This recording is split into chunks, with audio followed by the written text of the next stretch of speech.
Hi, this is Michael Anderson. And this is Laura Maly, and you're watching the Best Practices Show.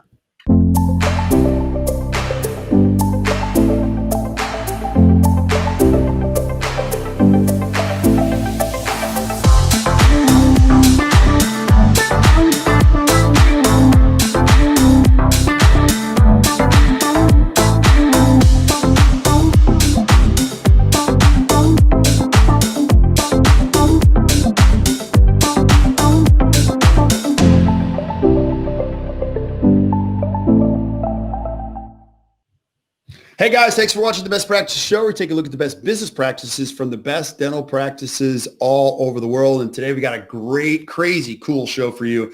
I know a lot of you are doing some marketing. Some of you are getting your practice started. Some of you are looking to find a way to get new patients in. And we're going to take a look behind the scenes on what happens to your website and 3 ways you might be losing patients that you're not aware of with 2 amazing experts here. And thank you guys so much for the suggestions that you keep sending us on what you want to see in the show and on all your shares. Really appreciate that. Right now, we got over 37,000 followers on Facebook, and I don't even know how that happened. We're just having a lot of fun doing this, and a lot of it has to do with just the conversations you guys want to hear.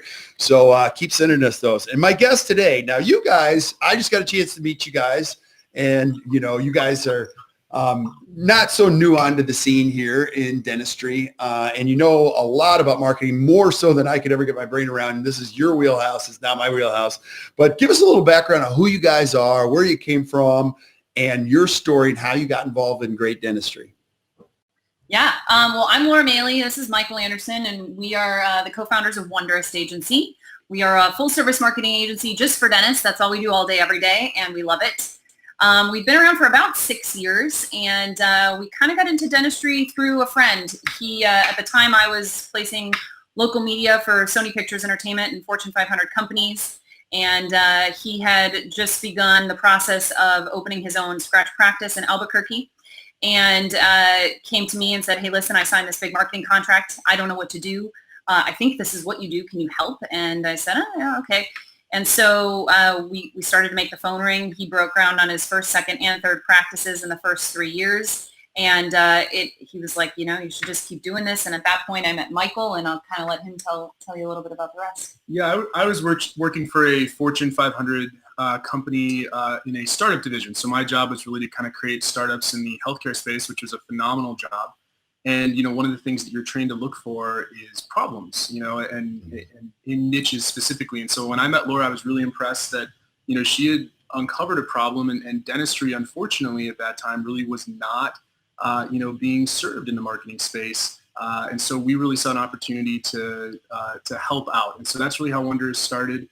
And we've been growing ever since then. We currently have an office in sunny San Diego, although Laura and I are both from Wisconsin originally, and are proud Packer fans, and get back there for Summerfest and for all the good summer fun every year. So we definitely love Wisconsin. Yeah, that's not fair that you guys are in San Diego. So now you guys have seen dentists come out of the scene, not only new ones into the world of dentistry, but mature dentists and building a website. Because I get these questions all the time, and I was sharing with you guys before. And I don't know, but people are like, what do I need to do on my website? What are some of the let's talk about why this is such a big challenge in dentistry and what you guys have seen on the landscape in this area. Yeah, I think more and more people are talking about, their website and maybe more broadly their presence online, because we've really seen the way that patients are looking for a dentist change. 20 years ago, it was faux pas to advertise in the yellow pages. And we know that most people were, just talking to friends and family, or growing up in a community where they're going to a dental office for the third generation.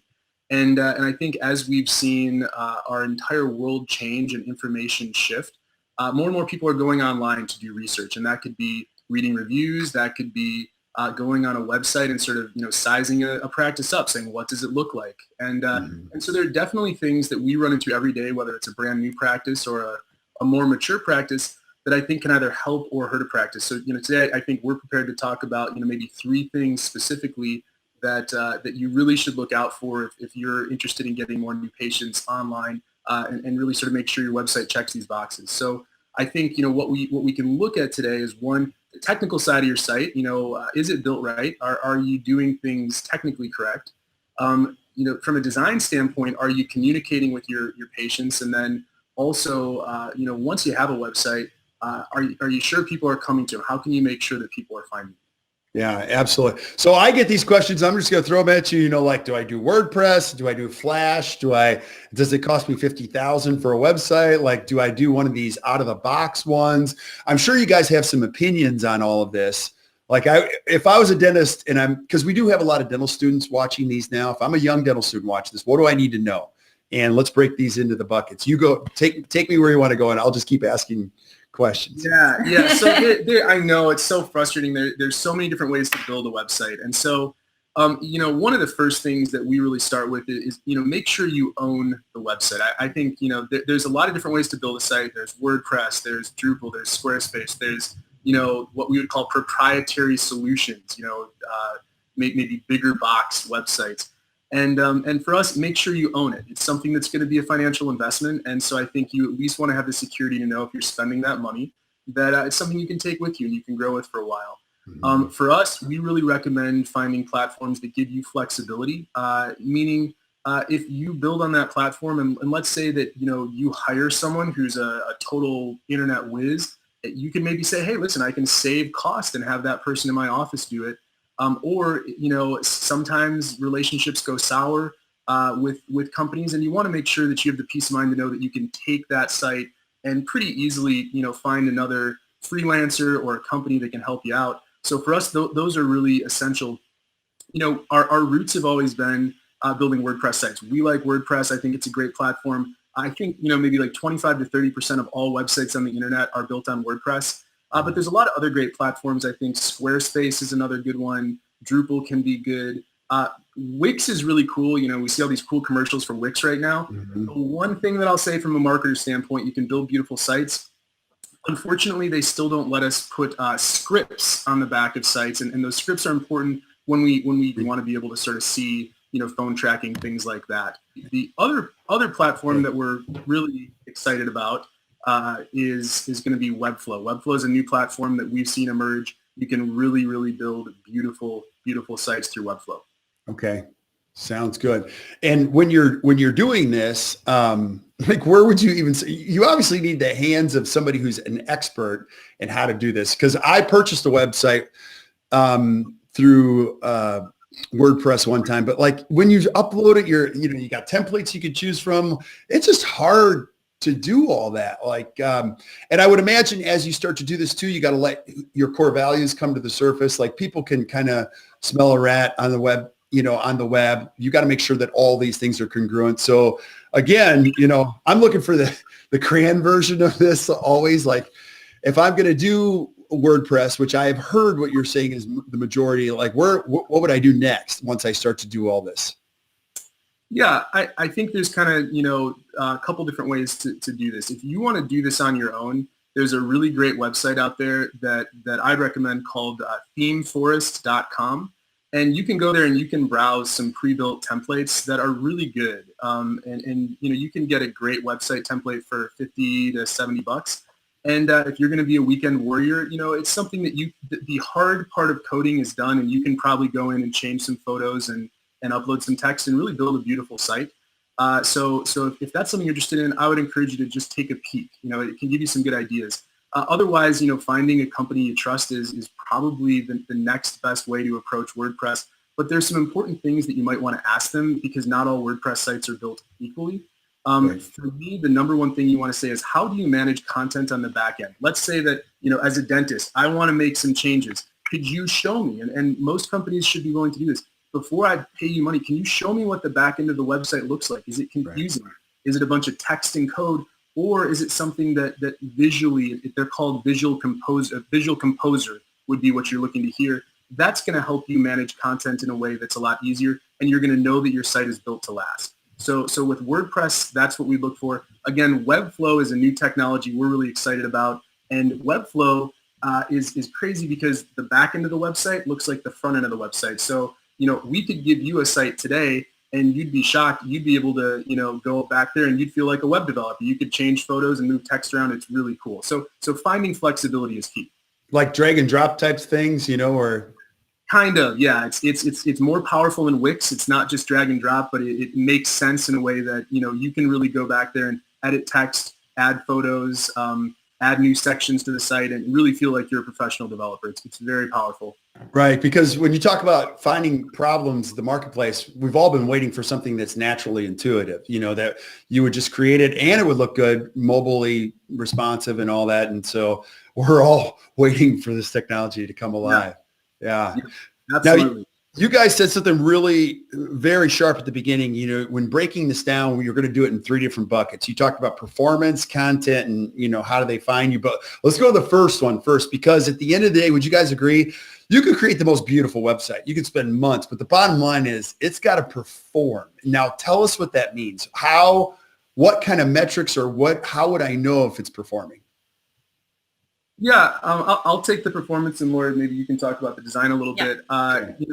From a performance standpoint, and we've been hearing about this for the last 2 years now, but you want to make sure sites are mobilely optimized. The thing that I would add to that that's new is that Google in the last month and a half here has let us know that they're indexing sites, they're ranking sites based on the mobile site before the desktop site. So that's significant. That means that if your mobile site is not performing well, if you've been slow to the game on that your site is not going to rank as well. So start with that. You can go on Google right now and you can go type in, Google mobile check, and you'll find a site that lets you see if your site is mobile friendly.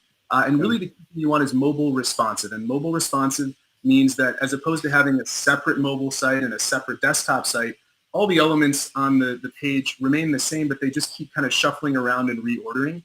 And that's really essential to making sure that you have a mobile responsive site. As far as performance, one other big thing we see all the time is making sure your page loads quickly. And that's increasingly going to be important. Google has said in its most recent algorithm that it's going to start preferencing pages that load quickly. So what we want to do is we want to, first of all, see how our sites perform. There's 2 tools I'd recommend. And again, you guys can go and check this out right now while you're listening to us flat on.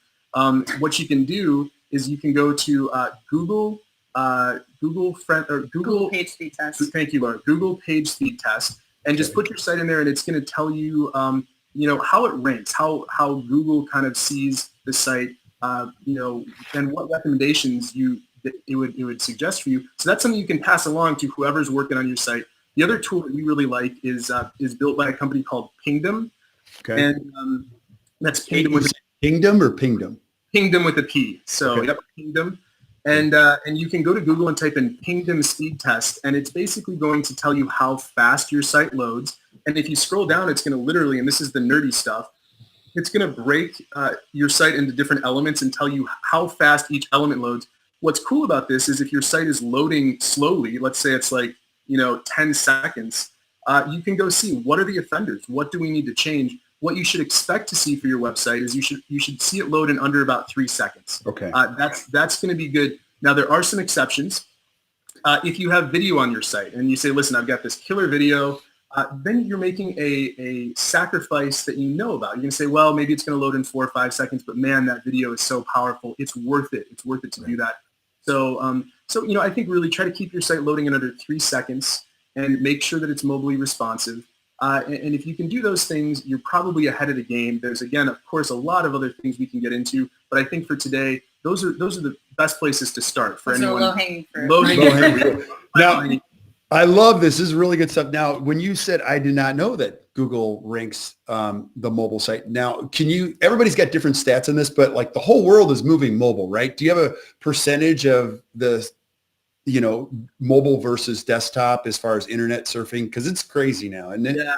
So one thing that's cool for us is, we get a lot of data, so we get to look at a lot of different websites, and we also just follow industry trends. What we're seeing in our data, and it's supported by industry trends, is that about 50% of traffic is mobile. Now, we just went to the Digital Dental Marketing Conference that was in Vegas. Really cool. A lot of people talking about a lot of cool stuff.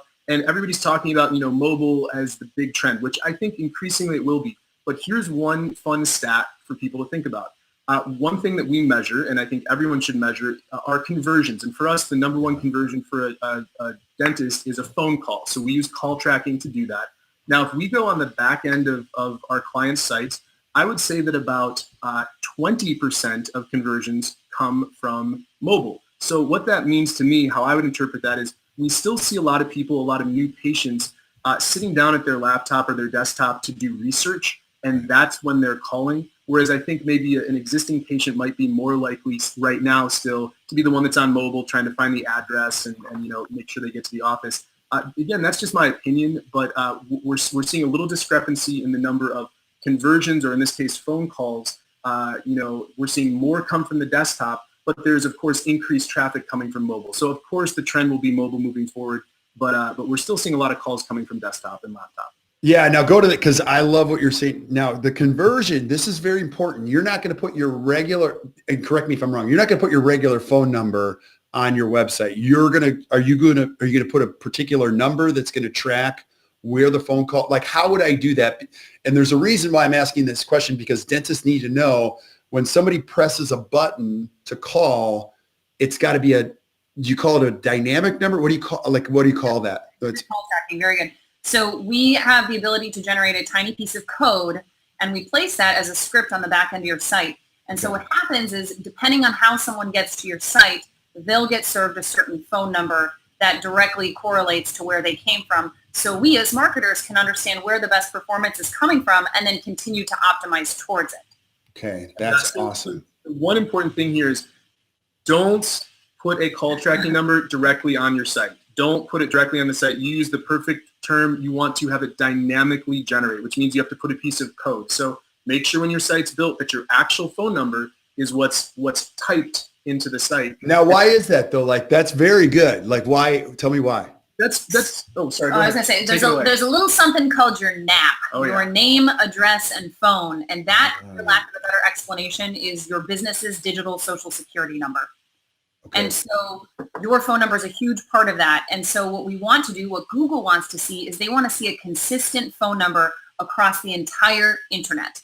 So that's why we use that dynamic number, because your hard number needs to be what's on the site. And then we use that script to turn that number. Yep. So it says, oh, someone's calling from SEO. They came to the site through SEO means. I see as the dynamic call tracking number that they came through SEO. I'm gonna find the hard number and I'm going to flip it to the SEO number. Very cool. Didn't know that either. Like, this is great. So when you're okay. I could ask you 30 more questions on this one. So, but I won't. We'll do a whole nother show on this one.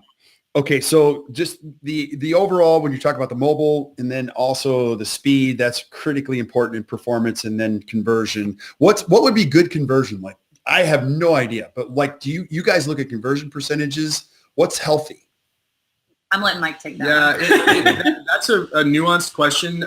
It depends on how much traffic the site's getting, and it depends on where the traffic's coming from. So for let's say for a AdWords campaign, again, it depends on if it's focused on dental implants, if it's more general. A low to acceptable conversion rate would be in the 3% range, but we have some campaigns that will get into the 12 to 15% range. But those are probably going to be more specialized. They're going to really, they're not going to serve ads to a broad range of keywords. So if you think about a broad campaign, it might be, every service that you offer. It might niche on a few specific ones, all on 4, dental implants, same-day CEREC crowns. Those are the things that it might focus on. And by being more niche, we're really aligning with someone's intent better, which improves the conversion rate. But I would say that, if you're seeing a conversion rate below 3%, you might want to raise your hand and say, what are we doing here? And really you should try to push to be in the 5% range. I think is probably pretty strong. Can I qualify that?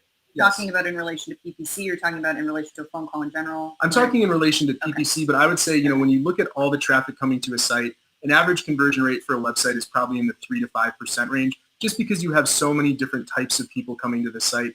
There might be people that are already patients that have no intention of calling you. They might have forgotten the hygienist's name, and so they're going to the team page to find what her name was, and they're leaving, and that's okay, right? That's an action that was a successful action, but it's not a conversion for a phone call. And so 3 to 5% is a typical conversion rate for a website. Yeah, that's awesome. Now, and I only hear about these things, but the copy, I would imagine that's on the page lends itself to a higher percentage. And like everyone argues, is it long copy or short copy that converts more? I have no idea. Can you guys speak to that? Because I would imagine people calling with this, when they're reading that, the copy is written that it enters the conversation that they're already having. They're like, wow, these people really know what they're talking about, which might lend itself to more conversion. Is that true or not true? Like, do you have a thought on that? Yeah, a couple things on content. So one, when you're thinking about content for your site, it's super important to write with intention. So Right. we have doctors who may be very clinical in their nature and how they run their business.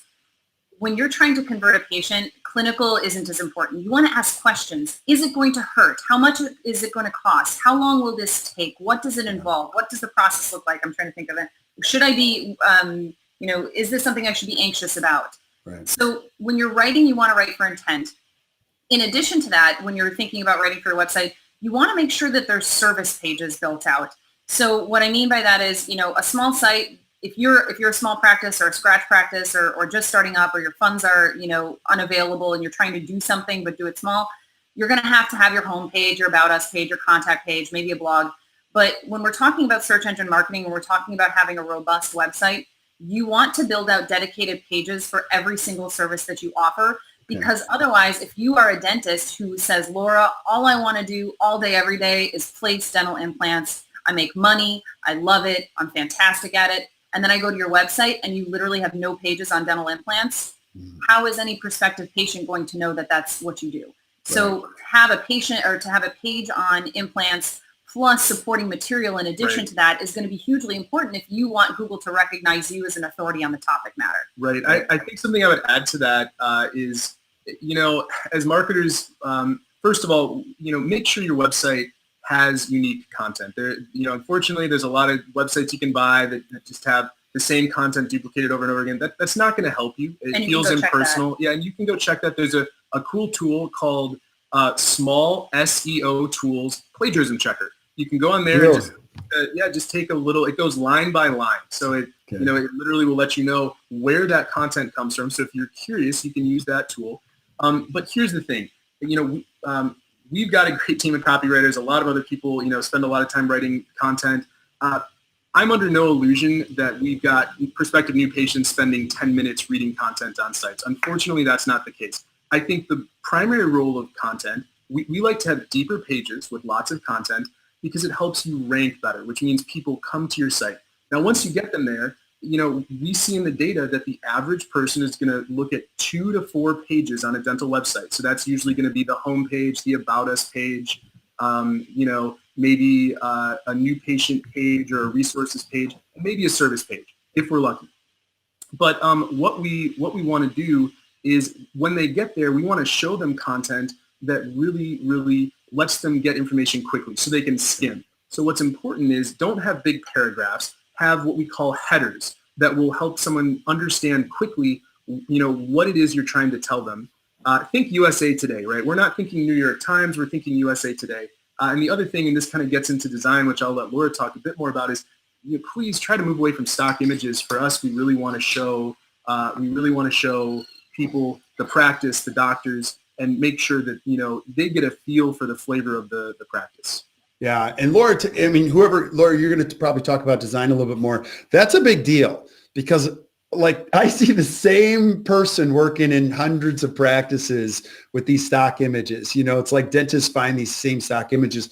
But let's say I'm a young dentist. Do I use the iPhone to get started? Do I want to do professional photos? What do I do?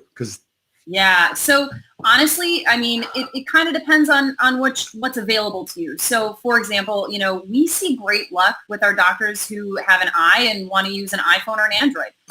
Some have a hobbyist photographer in their life, be it a mom or a hygienist or whoever it is. They can come in. Professional photographer, absolutely fantastic. If you can afford it, totally do it. It's going to be worth every penny to you. The thing that I would say in terms of if you're taking photos, go online and find a playbook that talks about this. And I know that there's blogs out there, and I know that we've written some in the past that kind of give you a play-by-play on how to match snapshots for what you need for your office. So the one thing that we see all the time is somebody has their photographer come in and they spend a lot of money on it. And, here's an empty lobby, right? and here's a photo of an empty operatory. That's no good. Like, we want to see, you know, beautiful faces. We want to see you. We want to see your patients. We want to see your family. Right? Yeah, it's about interaction. It's about letting somebody subtly know that other people like this place. It's clean, it's safe, and we're an ethical and wonderful place to get dentistry done. Focus on awesome. candid photos. Yeah. So get your friends and family in to be models for a weekend, and make sure that you see the interaction. You know, smiling at a patient, listening to them. Don't have tools in their mouth. You know, focus on the interaction, the comfortable part of dentistry. That's awesome. What else on designer content would you say, once we get all these things in place, are important to know as a dentist? I think, you know, to keep it simple today, again, to review, make sure that when someone goes to your site, they're seeing you, they're seeing the practice. You know, if you've spent $500, $1 million on a practice, man, show it off, right? You want it to feel authentic, and that's the key word. The other thing that I think you can look for and you can ask, you know, the company you're working with to do is make sure there's an opportunity to capture leads. So if someone is going to a page about, you know, pinhole treatment, you offer a pinhole treatment in your office, really cool, man, someone wants to learn more about that, have a forum on that page that lets someone take another step besides calling. If someone's not ready to pick up the phone, maybe they want some more information, they want to claim a special offer that you have, make sure that they can fill that out and that lead goes to your office so that you can start a marketing campaign. Your office can follow up with them, whatever it is that really makes sense for that particular lead. You want to find a way to capture that. So I think that's key. Or even local med. I mean, Yeah. local med's a great option. Local med's phenomenal. We love local med. Yeah. The last thing I'll say, and I know a lot of people are talking about it, video is so cool. If you have an opportunity, not everybody's comfortable in front of video. Obviously you are, which is great, but not everybody is. I would really say find a way to incorporate video in your practice. You can get these cool video banners now, which just, man, someone lands on the site and they just get sucked right into your world. They get to meet you before picking up the phone. That's really key. I really love that too. Right. And, you hear everybody talking about the difference, like video, and Facebook is now letting people know they're going all chips in on video. So how much more does your site get seen when you put video as compared to an image? Do you have a good sense of that, or is it just, I don't know if it gets seen more. Here's the thing. People get so obsessed with, man, I got to get my site to show up number one, right? I got to get it to rank. How do I get more people there? One other question to ask is, when people get there, how do I make the most of it, right? And so I think video for me is one of those things that maximizes potential. It's the same thing with dental practice, right? Everyone wants to say, how do I get more new patients? And I'm sure one of the things that you talked about is, what about the patients you have? What's your recall? Right. How are we making the most of what we have today? And I think video is really great for that. Yeah, video is my only option because as you guys get to know me, you're going to see I'm not very smart. And so when people see you on video, they go, wow, you're like an expert. I'm like, no, YouTube, I just put it on there. Or you run into people all the time in dentistry. They're like, such and such. I'm like, where'd you find it? And they go, YouTube. And I'm like, oh, so you're citing YouTube. And they're like, yeah, I'm citing YouTube. It's weird. I don't know how it works, but people see things as truth when they see it as video. So I think it's a huge opportunity. And with all these social media platforms now, I don't know. I see it as one of the essential channels you got to use, right? Don't you agree? Yeah. So I don't know. Now, one of the other buckets, the third bucket you mentioned, explain that. Not, how do people find you? Let's talk about that one, because that's a crazy important bucket. And that's more confusing than the other two, I think. But tell me your thoughts on that. Yeah, for sure. I mean, so the idea here is, okay, so we've done this crash course in what you should expect out of your site.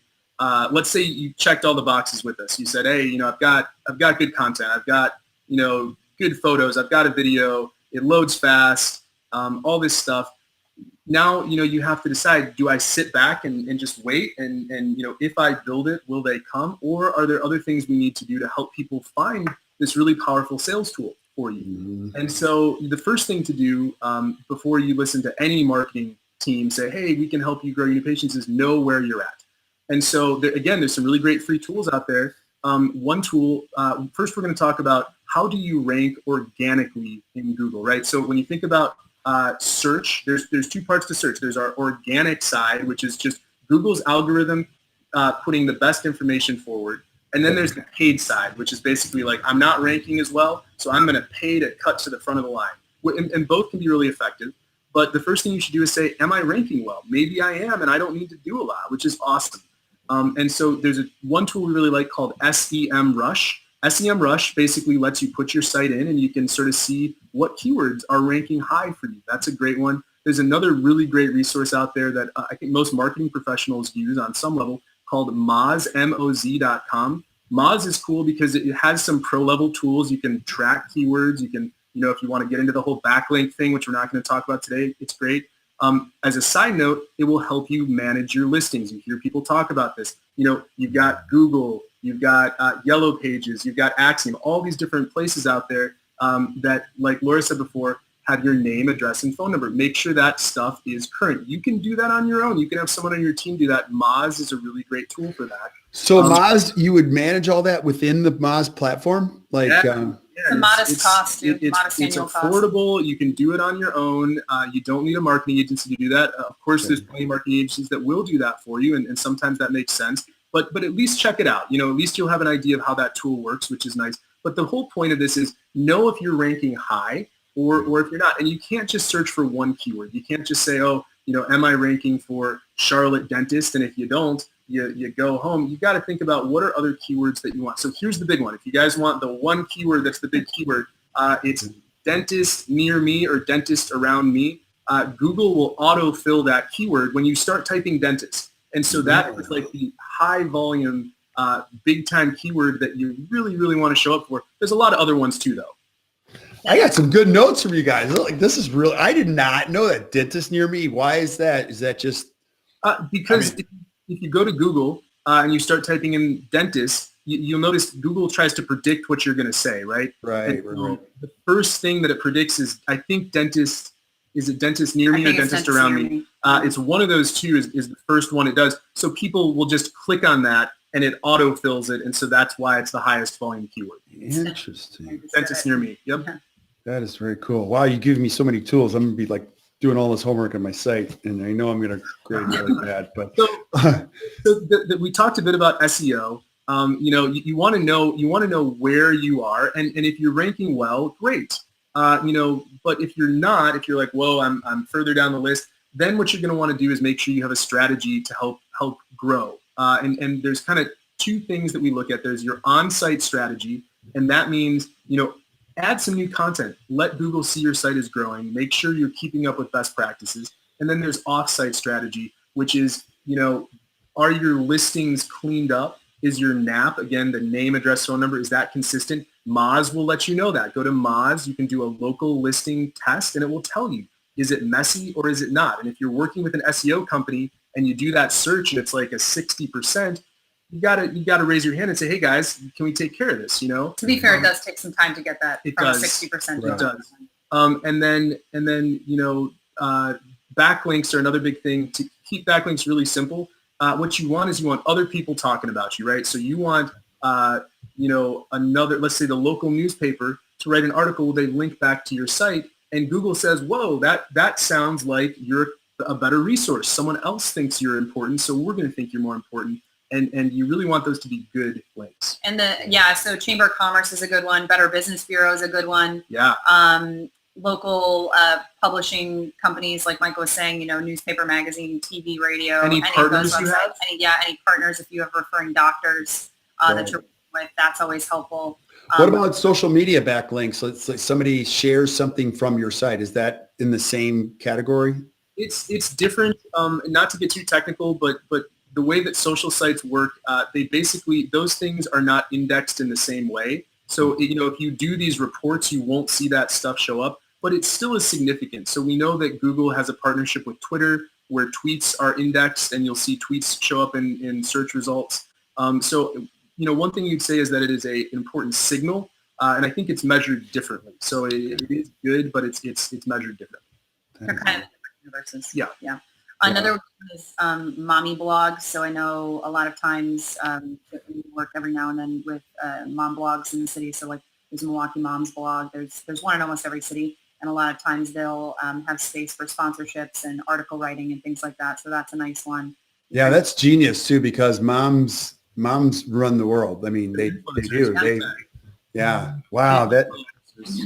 I would never think about marketing on a mommy blog, but that's brilliant. Yeah. Brilliant. Yeah. There's a network. Because they'll be happy to take your money for sure, especially if they like you, and they'll be happy to rave about you. Gosh, that is great. Yeah.